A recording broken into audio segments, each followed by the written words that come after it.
Hey, welcome to Quick Take. I'm one of your hosts, Susie Tomanchuk, along with my good friend and co-host, James Capps. How are you, James? I am great, Susie. I've been told I'm having a great hair day, so I am so glad we're recording Wow. today. Who told you Yes. that? The little voice in my head. So, Okay, I try and to that listen to it as counts. often. Well, you got to take that positive reinforcement where you can.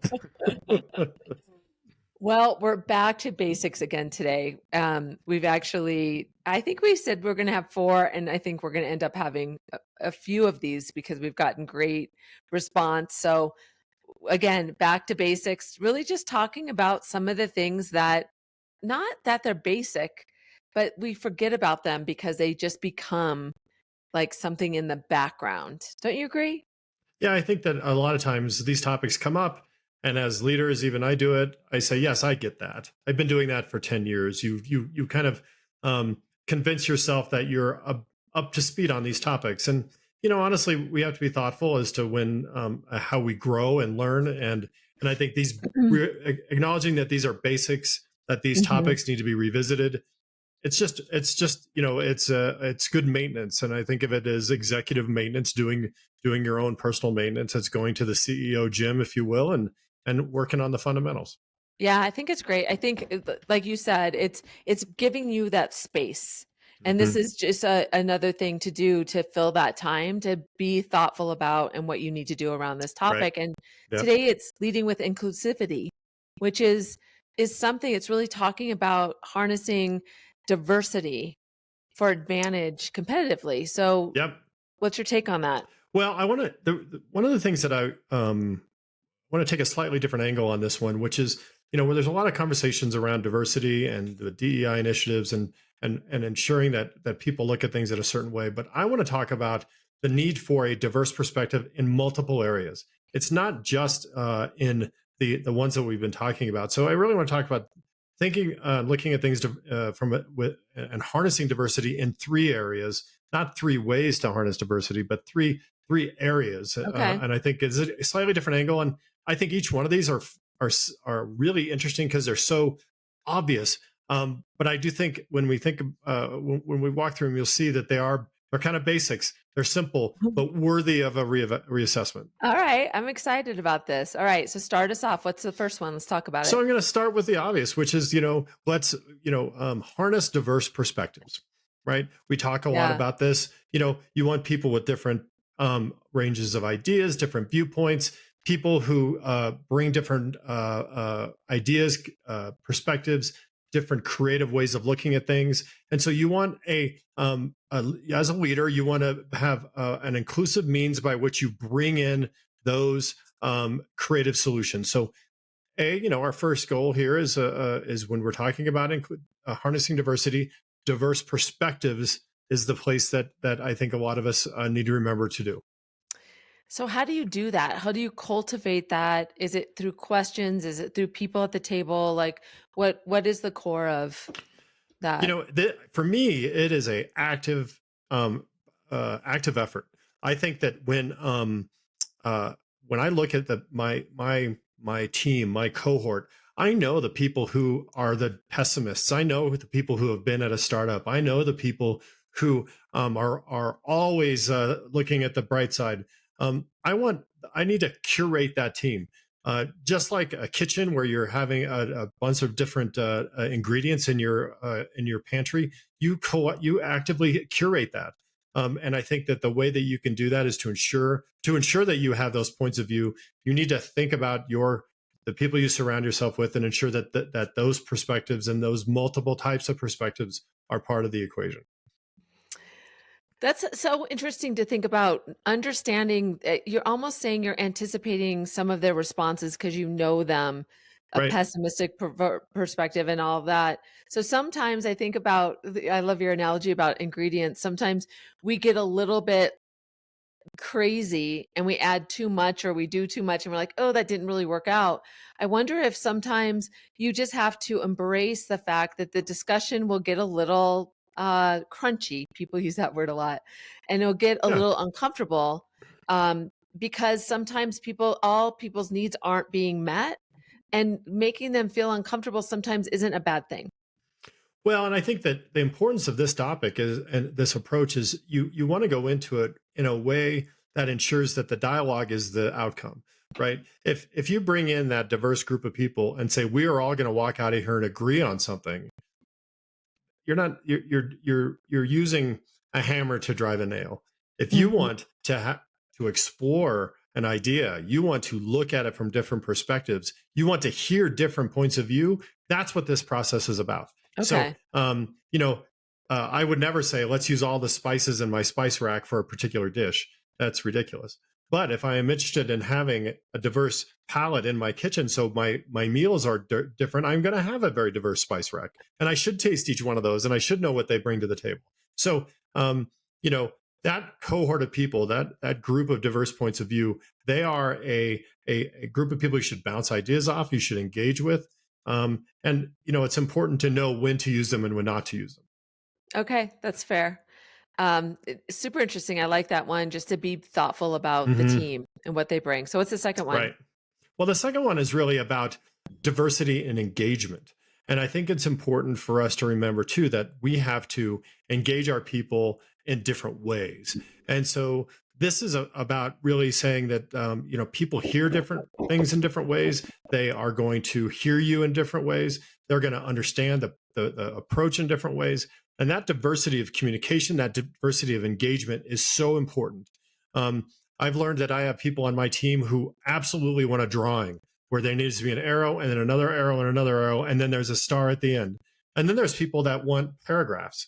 And so that engaging with them in different ways allows them to digest and be and come to the table how in the best way that they can. And I think leaders often get caught up in, hey, I'll do a town hall, I'll do a memo, and we're done. It's much more complicated than that. And so if we embrace the diversity of engagement and the ways that we engage with our staff, our teams, our direct reports, I think you'll have a more robust and more curated way of creating cohesion.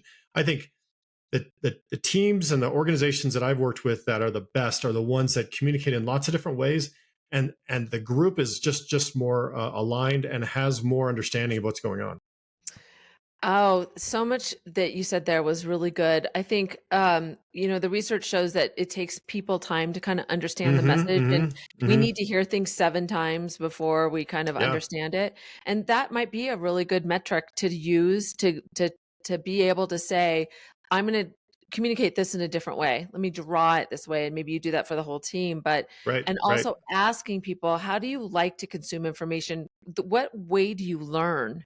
What Right. is the best way so that you're not just assuming, but you're getting their feedback too?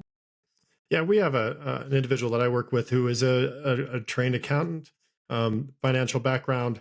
They like to communicate through spreadsheets, and it's great because it's so ridiculous. My apologies to the CFOs who are listening, but vast majority of people don't get a story from a spreadsheet. Yeah, But if you look at it from that point of view, there are a lot of people who can absolutely look at that spreadsheet and say, oh, I see where we're going here. And I don't mean using a spreadsheet as a table with names and things like that. I yeah, mean just raw numbers and no yeah, graphs. That tells a story for a certain audience. So you realize that you have spreadsheet people, you have PowerPoint people, you have word people, you have cartoon people, you have speech people. And to be able to think about, hey, let's embrace these three communication styles on this particular topic. Hey, let's try something new to get people's attention. Be diverse in your communication style and your engagement, and I think you'll find that the collective understanding of what's going on is so much more robust. yeah. So I guess I don't know what your third one is, so I don't know if I'm gonna poke at it, but I think also once you do that, listen to the questions that come back and give people Mm, space to do that so that you know if it's landing and how it's landing. And so many absolutely. times, leaders come in, here's my message, this was my plan, and exit, right side of Yep. the but you really need to sit in it and be able to absorb and see, and even some people give them permission to come back if they need to, if they need time to think about it and get some of their questions out, because not everybody is able to learn the same way either. It couldn't have teed up my third one any better, Okay, but good. which is my second was engage, communicate in a Okay. diverse way. The other one is in, engage the other way. Listen in diverse means. You can't expect your team to all raise your hand in a town hall. You Yeah. can't expect everyone to respond in a face to face. So you have to create the pathways, a diverse and uh, unique set of ways that people can communicate back to you to ensure that you're going to get the feedback that you want. You know, as corporations, we tend to get lazy and say, "Hey, we'll do the employee survey," and we get a 90% response rate. That is an effective way of that. Therefore, that is the voice of the people. I think that is a voice. It is not the voice. And I think that from a communication standpoint, no different. It's really no different than the way that I want my people to hear what I'm saying. I want to be able to listen in multiple ways. And so you need to create systems and processes to allow your folks to engage with you that are different and meet them with their styles and particular needs. Yeah, that's so good.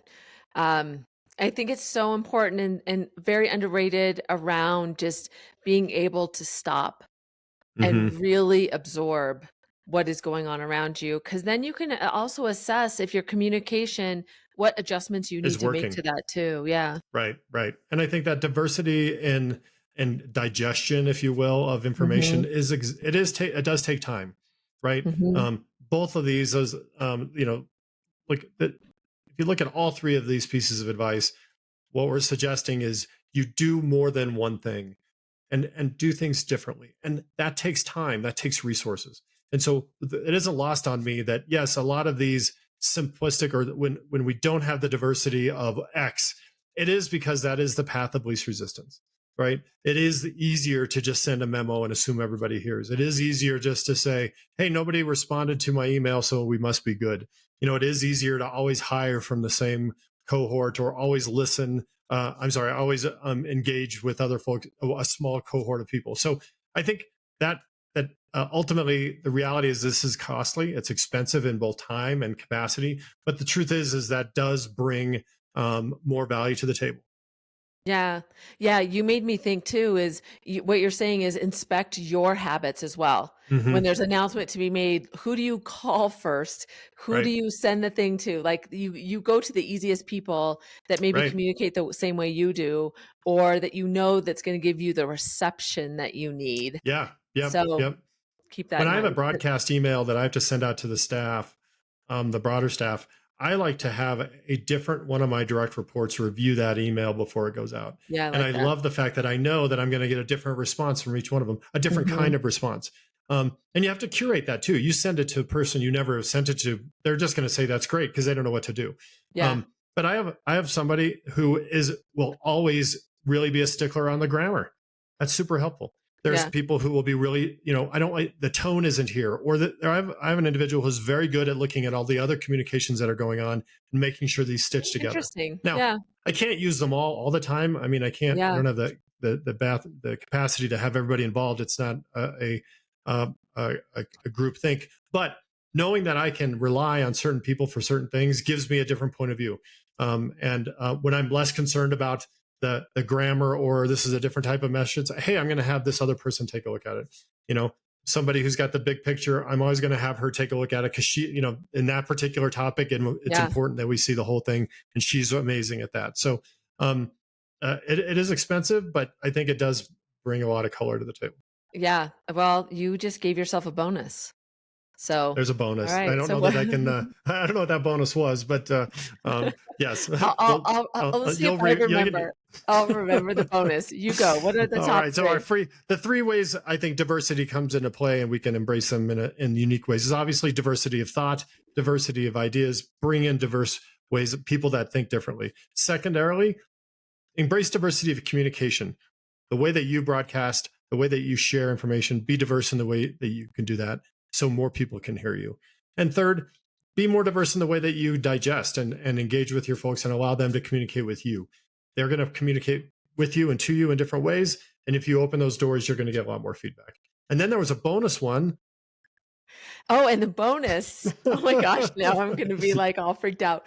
No, the bonus was to look at how you do communicate and be open to getting feedback before it goes Mhm. out, and get Absolutely. feedback from a lot of different people, but I love that you understand what the angle is that each person's gonna bring, and then bring that into because then you understand you're helping those people help you land it. And do you know how I did that? I'll just add a little piece of color that I Okay. asked him.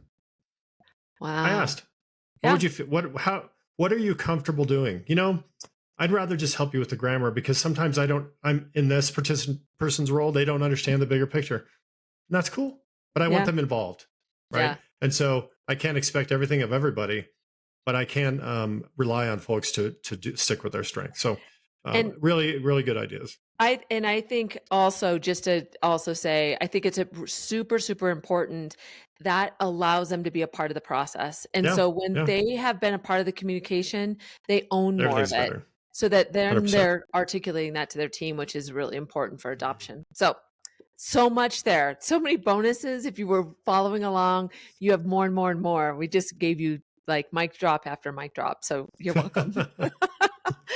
And nobody's here to object against that What did I so say? Nobody we cares. both agree. It's fantastic.